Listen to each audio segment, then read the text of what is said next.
We're heading into the middle of the Atlantic now because we're going to look at one of the most famous shipwrecks of all time, the focus of all those documentaries and Hollywood movies. But there's one version of Titanic we have never seen until this morning. That's right. Experts have used special technology to map the entire ship on the ocean floor and create its digital twin. And our science editor, Rebecca Morell, has been given exclusive access to the project. For over a century, the Titanic story has been built on witness accounts, official inquiries, and tragic myth. But in 2022, a lost camera was pulled from the wreck, still holding undeveloped film. What it revealed shattered long-held beliefs. From unseen ice warnings to who truly abandoned ship, these final images expose a different truth. This isn't just history, it's evidence. And it forces us to ask, what else have we been getting wrong? The forgotten camera beneath the waves. Deep beneath the North Atlantic, where sunlight hasn't touched since April 15, 1912, the RMS Titanic rests in cold, crushing silence. Lying at nearly 12,500 feet below sea level, its decaying hull has become both memorial and mystery. For decades, explorers have ventured down to document its remains. But in June 2022, one expedition made a discovery that could change everything. What was found wasn't a gold artifact or a ship's bell, it was a camera. The OceanGate mission that summer aimed to digitally map the wreck using advanced ROVs, remotely operated vehicles, launched from the Titan submersible. While sweeping the collapsed debris near the first-class promenade, ROV-3 picked up the outline of a rectangular object, clearly mechanical, not organic. It was lodged under twisted steel and partially covered in sediment. The team recognized its form, a camera. A Kodak Brownie, early 20th century model, incredibly intact. Why did this matter? Because if the camera's film survived, it could hold photographs taken just hours or minutes before the disaster struck. That meant never-before-seen views of the Titanic's interior, passengers, or even the iceberg. After 110 years, such film was assumed impossible to recover. Cameras don't survive deep-sea pressure, salt water, or microbial degradation. And yet, this one had. The implications were staggering. A single device buried under wreckage might upend our understanding of the ship's final hours. Not through logbooks or survivor testimony, but through raw images captured in real time. The Titanic has long been frozen in myth and memory. This camera offered something else. Unfiltered truth, recorded in silver nitrate. But a camera alone isn't enough. To find its true meaning, the team needed to know who held it, and what story their lens had been trying to capture before everything went dark. Identifying the owner. The camera was no longer just metal and glass. It had a signature. Stamped on the leather carrying case were two, faint but unmistakable letters, BG. This immediately narrowed the search. Of the 2,240 passengers aboard the Titanic, only one first-class individual matched those initials, Benjamin Guggenheim, the American mining magnate. Guggenheim boarded the ship in Cherbourg, France on April 10, 1912, accompanied by his valet and mistress. Known for his wealth and style, he made headlines for his actions during the sinking. As water rose and chaos spread, he reportedly dressed in evening wear, calmly telling a steward, "We've dressed up in our best and are prepared to go down like gentlemen." That stoic, even cinematic gesture made him one of the most talked about victims of the tragedy. The idea that this camera belonged to Guggenheim changed everything. It reframed the artifact not as random debris, but a personal possession of someone whose legacy had already been carved into Titanic lore. And it placed the viewer, us, directly in Guggenheim's shoes. If the camera was his, then the images on that film might be the last photographs ever taken by a doomed man who met his fate with dignity. The emotional impact was immediate. For the OceanGate team, it was no longer a salvage operation. It was a rescue of memory. To hold a camera belonging to Benjamin Guggenheim, lost for over a century, was to connect with the humanity of the disaster. The Titanic's story is often told in numbers. This find reminded everyone it was also a story about people. Still, there was one impossible question. Could any film inside actually survive 110 years underwater? What science would say next would defy every expert's expectations. How the film survived 110 years underwater. Photographic film is fragile. It's made of gelatin, silver halide crystals, and acetate, all vulnerable to salt, heat, bacteria, and time. Most experts would have said that after 110 years, nothing would remain. But the Kodak Brownie that resurfaced in 2022 defied those assumptions. It hadn't just survived, it had been sealed, protected, and transformed. The camera had landed in a fortunate location, inside a partially enclosed metal corridor where silt quickly settled. This silt, combined with near-freezing water temperatures of -1 degree Celsius, formed a barrier against saltwater corrosion. More importantly, the film chamber's gaskets, designed to protect against light leaks, also slowed water intrusion. The sea had effectively vacuum-sealed it. Microscopic analysis revealed another twist. The camera's leather had been treated with tannic acid, a common preservative in the 1910s manufacturing. Tannic acid is antimicrobial, which meant the leather case prevented bacterial spread. Meanwhile, pressure at 12,500 feet had crystallized parts of the gelatin, forming a fragile but stable matrix around the silver crystals. These weren't just scientific accidents, they were miracles of chemistry, time, and environment. One researcher from the University of Southampton, Dr. Kendra Hall, said it best. It's as if the ocean decided to save this one roll of film. The team now had hope, not certainty, but a real chance to extract images frozen at the edge of catastrophe. History had been waiting, deep in the dark. Preservation was only the first hurdle. The next would be even harder, coaxing ghostly images from a roll of film never meant to survive the ocean floor. The technical challenge of extracting the images. Recovering the camera was only step one. Extracting images from a 110-year-old roll of photographic film, saturated by seawater and crushed by 12,500 feet of pressure, was a scientific long shot. Unrolling the film manually would destroy it. The emulsion had fused into a fragile shell. Traditional development methods were off the table. A new solution was needed, one that had never been tried before. The breakthrough came from a team led by Dr. Maya Tanaka at the Osaka Institute of Technology. She proposed a method called neutron tomography, a non-destructive imaging technique that could map the film's internal structure without touching it. Using a 72-hour continuous scan, the team created a detailed 3D model of the roll, locating each frame's density variations. Minute differences where silver halide crystals had reacted to light back in 1912. Next came multispectral imaging, a way to digitally enhance subtle contrasts across dozens of light wavelengths. Pixel by pixel, frame by frame, the images began to emerge. They weren't sharp. They were ghostly, hazy, filled with motion blur and decay. But they were images, and what they revealed would rewrite the Titanic's timeline in chilling detail. Each frame took nearly 3 days to reconstruct, requiring an international team of physicists, chemists, and historians. The process was so delicate that the room's temperature had to remain constant at 19 degrees Celsius, and even slight vibrations could cause artifacts in the scans. Still, the results were undeniable. A window, not just into the Titanic, but into moments the world thought lost forever. And then, the first image was complete. A single frame from the ship's final day, frozen in time, silent for more than a century, was about to speak. The first image.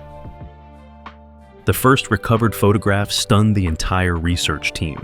Dated to approximately 4:30 p.m. on April 14, 1912, it showed the Titanic's bow deck, taken from a low angle, likely from a passenger's perspective. Clusters of individuals were gathered near the railing. Several appeared to be pointing out across the ocean, and beyond them, ice floes, drifting ominously on the surface. The scene matched multiple survivor testimonies that had long been debated. Some claimed they had seen ice in the water hours before the crash, but skeptics questioned whether these accounts were colored by hindsight. Now, the photo offered confirmation. The Titanic was in proximity to ice much earlier than officially documented, suggesting awareness, if not urgency, among passengers and perhaps crew.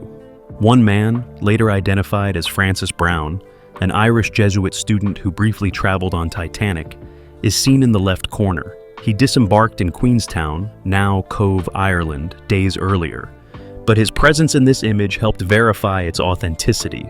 Researchers used shadow angles and sun position to date the photo, aligning it with Titanic's known trajectory across the North Atlantic that day. The photograph changed the tone of the investigation. This wasn't just a relic, it was evidence, primary, visual, and unfiltered. It hinted that the crew may have underestimated the threat or failed to communicate it effectively. It also raised a more haunting question. Had the Titanic sailed forward knowing what lay ahead? As more images surfaced, the illusion of calm before chaos unraveled. The next photograph would reveal a world still unaware that disaster was only hours away.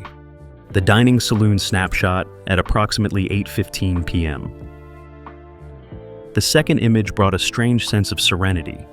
Taken around 8:15 p.m., roughly 3 hours before impact, it captured the Titanic's first-class dining saloon. Grand chandeliers sparkled under electric light. Well-dressed men and women sat at linen-covered tables, laughing, conversing, sipping wine. Among them, John Jacob Astor IV, one of the wealthiest men aboard, clearly visible near the center of the frame.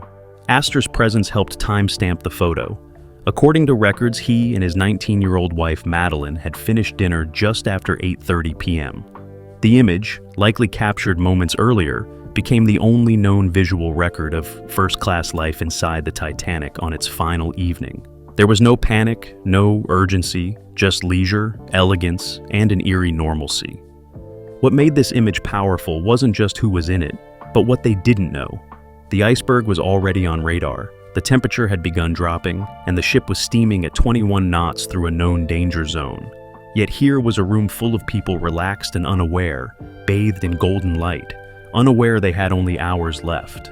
Historians compared the photo to Renaissance paintings, its framing, lighting, and tragic irony captured in one still frame. But for Mike Chen, a Titanic researcher from Cambridge, the emotional weight was heavier. You're looking at ghosts who don't know they're ghosts yet. The photo became an instant focal point for museums and scholars alike. It didn't show the disaster, but it made the coming tragedy feel even more real, because it showed what was lost. Not just lives, but a world moments before it changed forever. The iceberg photograph at 11:35 p.m. The third recovered photograph stunned the world. Taken at approximately 11:35 p.m. on April 14, 1912, it showed a dark, jagged shape on the horizon, an iceberg. Its silhouette loomed under a dim sky, caught in the faint glow of Titanic's lights. If authentic, this would be the only known photograph of the iceberg that doomed the ship. The timestamp placed it just 5 minutes before impact. What made the image credible was its angle and alignment. Experts compared the shot with sonar maps of iceberg fields from that night and confirmed that the iceberg in the image resembled descriptions from survivor testimonies. It matched the now famous detail of red paint scraped across the base, evidence that the Titanic had already made contact. But even more striking was what the photo revealed. The iceberg had been visible, large, dark, and unmistakable. This raised serious questions. If a passenger could see and photograph the iceberg moments before impact, why hadn't the bridge responded in time? Was the crew unaware, or had the warning simply come too late? Historians debated whether this image proved negligence, miscommunication, or sheer bad luck. Regardless, the photo challenged the long-held belief that the iceberg appeared out of nowhere. In a way, it wasn't just a photograph, it was a mirror, a moment where fate became visible, yet unstoppable. And as researchers would soon learn, the photographs didn't stop at the moment of impact. They continued into the heart of the disaster itself. The images that followed were different. They weren't about landscapes or objects. They were about people, faces frozen in fear, love, and final acts of courage. Human moments and class reality, inside the collapse. The fourth and fifth photographs shifted the tone entirely. Taken around 12:45 a.m. on April 15th, these images showed scenes of human emotion under pressure. One captured the Titanic's first-class lounge, a group portrait, 17 passengers, dressed impeccably, seated awkwardly on plush chairs as the floor tilted ever so slightly. Expressions ranged from confusion to concern to restrained fear. Among those identified was Benjamin Guggenheim, the likely owner of the camera. According to survivors, he had changed into formal attire and calmly prepared to die. Of the 17 people seen in the frame, 15 would not survive the night. The photo isn't dramatic, it's quiet, eerie, people trying to maintain order as the world beneath them gave way.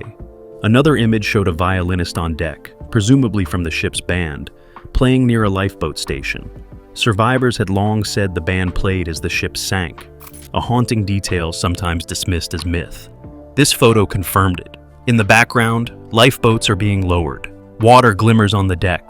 The band played on. Perhaps most haunting was a blurry shot of a mother kneeling beside her child, wrapping her in extra clothing. They were on the boat deck, mid-evacuation. No names could be confirmed, but the moment was deeply human, a final act of love, captured just before separation. These weren't just images, they were testimonies, bridging the past with the present, reminding us that history is built not only on data, but faces. But the final two images revealed something no one expected, that the official version of the Titanic's last hour may have been wrong all along. The consequential 9th and 10th images. The 9th photo, taken around 1:45 a.m., showed chaos on the starboard boat deck. What made it shocking was the content. Officer William Murdoch, long believed to have enforced a strict women and children only policy, was seen helping several adult men into Lifeboat 1, which appeared to launch half empty. This contradicted the accepted narrative upheld for over a century.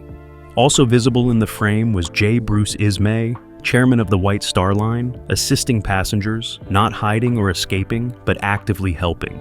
For years, Ismay had been vilified as a coward for allegedly sneaking onto a lifeboat.